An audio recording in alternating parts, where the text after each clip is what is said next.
जय हिंद साथियों, कैसे हैं आप लोग। उम्मीद करते हैं आप लोग अच्छे होंगे और आपकी पढ़ाई भी एकदम ज़बरदस्त तरीके से चल रही होगी। साथियों, आज का जो हमारा टॉपिक होने वाला है वो झारखंड पुलिस कांस्टेबल 2024 में जो जीके जीए पूछा जाता है उसी का प्रैक्टिस सेट नंबर 20 है। साथियों, इसके पहले हमने आप लोगों के लिए 19 प्रैक्टिस सेट ऑलरेडी प्रोवाइड करवा चुके हैं, तो आप लोग जाके वीडियो के माध्यम से अपनी तैयारी को जांच सकते हैं। और इस वीडियो में आप लास्ट में कमेंट करके बता सकते हैं कि आप कितने क्वेश्चन कर पा रहे हैं। तो आइए स्टार्ट करते हैं वीडियो को बिना देरी किए हुए।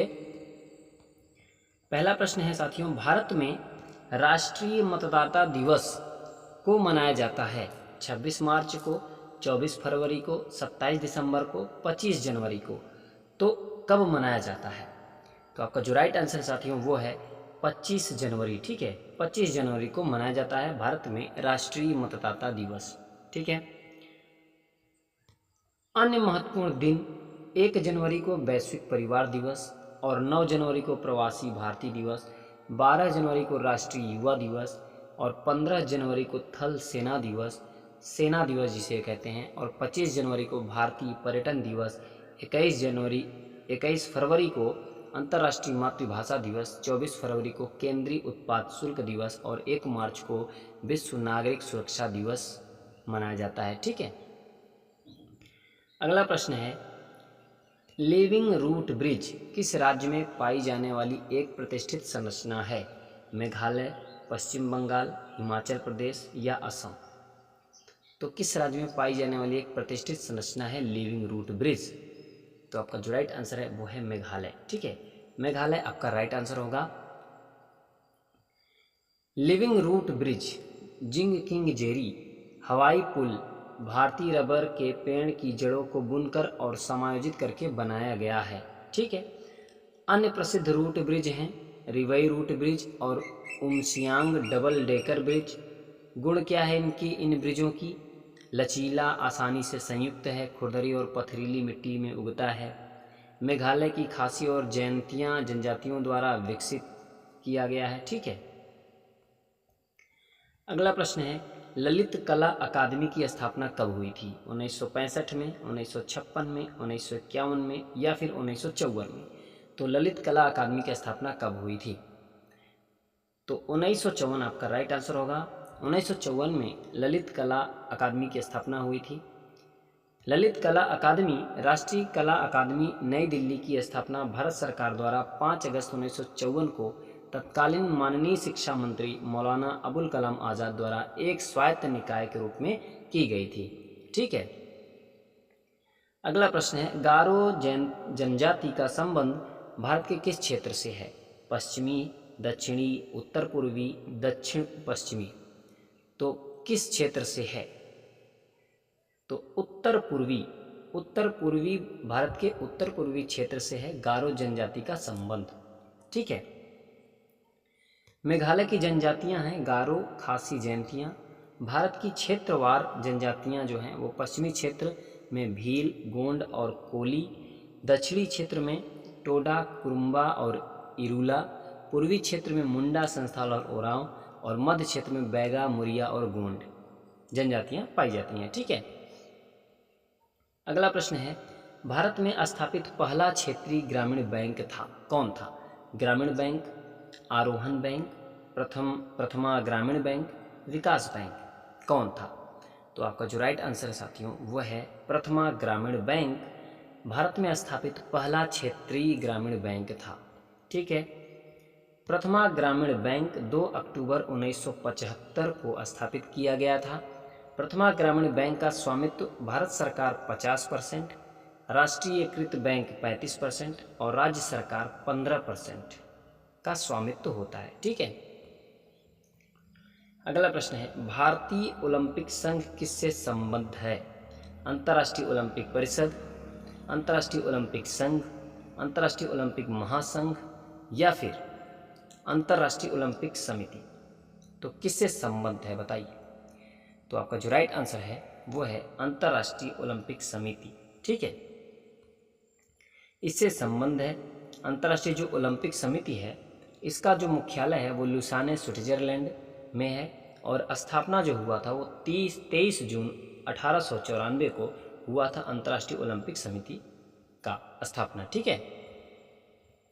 अगला प्रश्न है, भारतीय सेना का पहला जनरल कौन है जिसके सेवानिवृत्ति दिवस को हर साल सशस्त्र बल वयोवृद्ध दिवस के रूप में मनाया जाता है? General Maharaj Rajendra Singh ji, general S S Shri Ganesh, general K S Thimayya, general K M Cariappa. तो कौन भारतीय सेना का पहला जनरल है? तो आपका जो राइट आंसर है साथियों वो है जनरल के एम करियप्पा। ठीक है, के एम करियप्पा।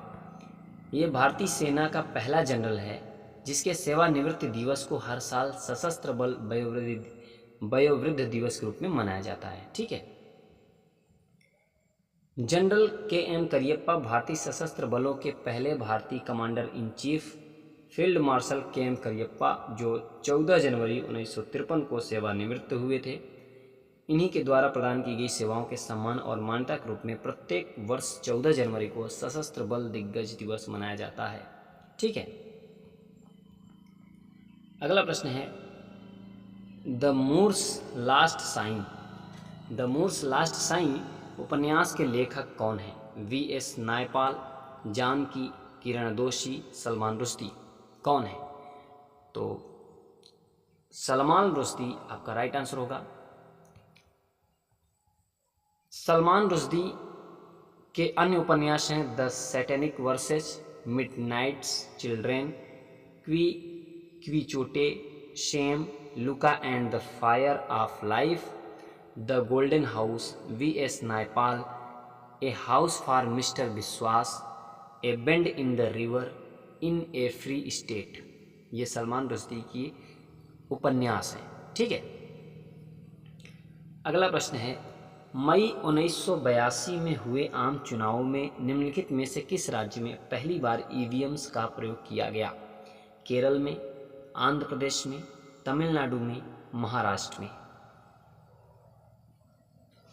तो आपका जो राइट आंसर है वो है केरल में। ठीक है, मई 1982 में हुए आम चुनावों में केरल राज्य में पहली बार ईवीएम का प्रयोग किया गया। ठीक है, Kerala electronic voting machine, EVM माने इलेक्ट्रॉनिक वोटिंग मशीन, 1989 में संसद ने चुनाव में ईवीएम के उपयोग के लिए प्रावधान बनाने के लिए लोक प्रतिनिधित्व अधिनियम 1951 में संशोधन किया। ईवीएम में 2 इकाइयां होती हैं, एक कंट्रोल यूनिट होता है और एक बैलेटिंग यूनिट होता है। ठीक है, अगला प्रश्न है, रजिया को दिल्ली सल्तनत के सिंहासन से किस वर्ष हटाया गया था? 1244, 1240, 1238, 1236। किस वर्ष हटाया गया था? तो 1240 में रजिया को दिल्ली सल्तनत के सिंहासन से हटाया गया था। ठीक है, रजिया सुल्तान 1236 से 1240 ने मलिक इख्तियार उद अल्तुनिया ममलूक राजवंश के तहत दिल्ली सल्तनत के शासन में भटिंडा के राज्यपाल से शादी की। 15 अक्टूबर 1240 को कैथल माने हरियाणा में रजिया की हत्या कर दी गई और मकबरा जो है वो कैथल में ही है और कैथल हरियाणा में पड़ता है। ठीक है, अगला प्रश्न है, सरोजिनी नायडू ने महात्मा गांधी को में महिलाओं को आंदोलन में शामिल होने की अनुमति देने के लिए राजी किया। कौन सा आंदोलन था? भारत छोड़ो आंदोलन, चंपारण सत्याग्रह, नमक सत्याग्रह, असहयोग आंदोलन। तो कौन सा आंदोलन था? तो नमक सत्याग्रह आपका राइट आंसर होगा। सरोजिनी नायडू ने महात्मा गांधी को नमक सत्याग्रह आंदोलन में महिलाओं को आंदोलन में शामिल होने की अनुमति देने के लिए राजी किया था। ठीक है, यह भारत में ब्रिटिश सरकार द्वारा लगाए गए नमक कर के खिलाफ महात्मा गांधी द्वारा शुरू किया गया एक जन सविनय अवज्ञा आंदोलन था। इन्होंने 12 मार्च 1930 को साबरमती आश्रम से लोगों के एक बड़े समूह को समुद्री जल से नमक का उत्पादन करके नमक कानून तोड़ने के लिए गुजरात के एक तटीय गांव डांडी तक नेतृत्व किया। ठीक है, अगला प्रश्न है, निम्न में से किस अनुच्छेद में शामिल मौलिक कर्तव्य अनुच्छेद 21A के समान है? अनुच्छेद 51AI, अनुच्छेद 51AK, अनुच्छेद 51AH, अनुच्छेद 51AJ। कौन सा अनुच्छेद है? तो आपका जो राइट आंसर है वो है अनुच्छेद 51AK। यह जो है 21A के समान है। ठीक है, 51 ए के जो माता पिता या अभिभावक है वह 6 से 14 वर्ष की आयु के अपने बच्चे या जैसा भी मामला हो प्रतिपाल्य को शिक्षा के अवसर प्रदान करेगा। ठीक है, 51 ए के यही कहता है। और अनुच्छेद 51 ए आई क्या कहता है? सार्वजनिक संपत्ति की सुरक्षा और हिंसा को समाप्त करने के लिए 51 ए आई बना है। ठीक है, कि आप सार्वजनिक संपत्ति की सुरक्षा करेंगे और हिंसा को समाप्त करेंगे। अनुच्छेद 51 ए जे क्या कहता है? व्यक्तिगत और सामूहिक गतिविधि के सभी क्षेत्रों में उत्कृष्टता की ओर प्रयास करने के लिए है, ताकि राष्ट्र लगातार प्रयास और उपलब्धि के उच्च स्तर तक बढ़ सके। और अनुच्छेद 51 ए एच क्या कहता है? वैज्ञानिक सोच, मानवतावाद और जांच और सुधार की भावना को विकसित करने के लिए 51 ए में ये सारे अधिकार दिए गए हैं। ठीक है, अगला प्रश्न है, भारत में पहला संविधान सभा चुनाव कब हुआ था? 1947, 1946, 1949, 1948 कब हुआ था? तो 1946 में भारत में पहला संविधान सभा चुनाव हुआ था। ठीक है, संविधान निर्माण के विभिन्न कार्यों से निपटने के लिए संविधान सभा ने कुल 13 समितियों की नियुक्ति की थी। इनमें से 8 प्रमुख समितियां थीं और अन्य छोटी समितियां थीं। प्रांतीय संविधान समिति की अध्यक्षता सरदार वल्लभ भाई पटेल ने की थी। ठीक है, अगला प्रश्न है, भारतीय संविधान का निम्नलिखित में से कौन सा अनुच्छेद यह प्रावधान करता है कि दिल्ली राष्ट्रीय राजधानी क्षेत्र के लिए एक विधानसभा होगी? 231 ए, अनुच्छेद 239 ए, अनुच्छेद 233 ए, कौन सा अनुच्छेद होगा? तो आपका जो राइट आंसर है वो है 239 ए। ठीक है, अनुच्छेद 239 ए भारतीय संविधान का यही अनुच्छेद है जो यह प्रावधान करता है कि दिल्ली राष्ट्रीय राजधानी क्षेत्र के लिए एक विधानसभा होगी। ठीक है, देखिए अनुच्छेद 239 ए यह उपराज्यपाल को मंत्रिपरिषद के साथ किसी भी मामले पर मतभेद को राष्ट्रपति के पास भेजने का अधिकार देता है। 69वां संविधान संशोधन अधिनियम 1991 केंद्र शासित प्रदेश दिल्ली को राष्ट्रीय राजधानी क्षेत्र दिल्ली के रूप में डिजाइन करके एक विशेष दर्जा दिया गया और ब्रह्म प्रकाश दिल्ली के प्रथम मुख्यमंत्री थे। ठीक है, अगला प्रश्न है, भारतीय संविधान के 89वें संशोधन अधिनियम 2003 ने निम्नलिखित में से किस आयोग की स्थापना की थी? भारतीय प्रतिस्पर्धा आयोग, पिछड़े वर्ग के लिए राष्ट्रीय आयोग, राष्ट्रीय महिला आयोग, राष्ट्रीय अनुसूचित जनजाति आयोग। तो आपका जो राइट आंसर है वो है राष्ट्रीय अनुसूचित जनजाति आयोग। ठीक है, राष्ट्रीय अनुसूचित जनजाति आयोग NCST की स्थापना अनुच्छेद 338 में संशोधन करके और संविधान में एक नया अनुच्छेद 338 ए शामिल किया गया था। ठीक है, अगला प्रश्न है, मंत्रिपरिषद सामूहिक रूप से किसके प्रति उत्तरदायी होती है? लोकसभा के प्रति, संसद के प्रति, लोकसभा और राज्यसभा दोनों, भारत के राष्ट्रपति के प्रति। तो मंत्रिपरिषद सामूहिक रूप से किसके प्रति उत्तरदायी होती है बताइए? तो आपका जो राइट आंसर है वो है लोकसभा। ठीक है, लोकसभा के प्रति उत्तरदायी होती है मंत्रिपरिषद सामूहिक रूप से। अनुच्छेद 74 मंत्रिपरिषद की स्थिति से संबंधित है। अनुच्छेद 79 संसद का गठन से संबंधित है। अनुच्छेद 80 राज्यसभा से संबंधित है और अनुच्छेद 81 लोकसभा से। महत्वपूर्ण अनुच्छेद हैं राष्ट्रपति पर महाभियोग, अनुच्छेद 61 सदस्यता के लिए निर्णयताएं, अनुच्छेद 102 सदनों को संबोधित करने और संदेश भेजने का राष्ट्रपति का अधिकार, अनुच्छेद 86। ठीक है, उन 2 राज्यों के नाम बताइए जिनमें भूमि सुधार सफल रहा था? उत्तर प्रदेश और बिहार, पश्चिम बंगाल और केरल, महाराष्ट्र और तमिलनाडु, कर्नाटक और पश्चिम बंगाल। तो कौन से वो 2 राज्य हैं? तो पश्चिम बंगाल और केरल आपका राइट आंसर होगा। ठीक है, पश्चिम बंगाल और केरल वे 2 राज्य हैं जिनमें भूमि सुधार सफल रहा था। ठीक है, पश्चिम बंगाल और केरल कुमारप्पन समिति 1949 को स्वतंत्र भारत के लिए व्यापक भूमि सुधार उपायों का अध्ययन और अनुशंसा करने के लिए नियुक्त किया गया था, कुमारप्पन समिति। और भूमि सुधार में 4 तत्व शामिल थे: बिचौलियों का उन्मूलन, काश्तकारी सुधार, जोत की सीमा तय करना और जोत की चकबंदी। ठीक है, अगला प्रश्न है, भारत में अर्थव्यवस्था में बैंकों के लिए CRR तय करता है क्या? भारतीय रिजर्व बैंक, वित्त मंत्रालय, विदेश मंत्रालय, भारतीय स्टेट बैंक। तो भारतीय रिजर्व बैंक जो है वो भारत में भारतीय रिजर्व बैंक अर्थव्यवस्था में बैंकों के लिए CRR तय करता है। ठीक है। भारतीय रिजर्व बैंक नगद आरक्षित अनुपात CRR जमा का 1% जो सभी वाणिज्यिक बैंकों को RBI के पास नगद आरक्षित के रूप में रखना चाहिए, वैधानिक तरलता अनुपात SLR माइनस कुल जमा का वह प्रतिशत जो वाणिज्यिक बैंकों को तरल संपत्तियों माने नगद, सोना या अन्य अनुमोदित गतिविधियों में निवेश करना होता है। ठीक है।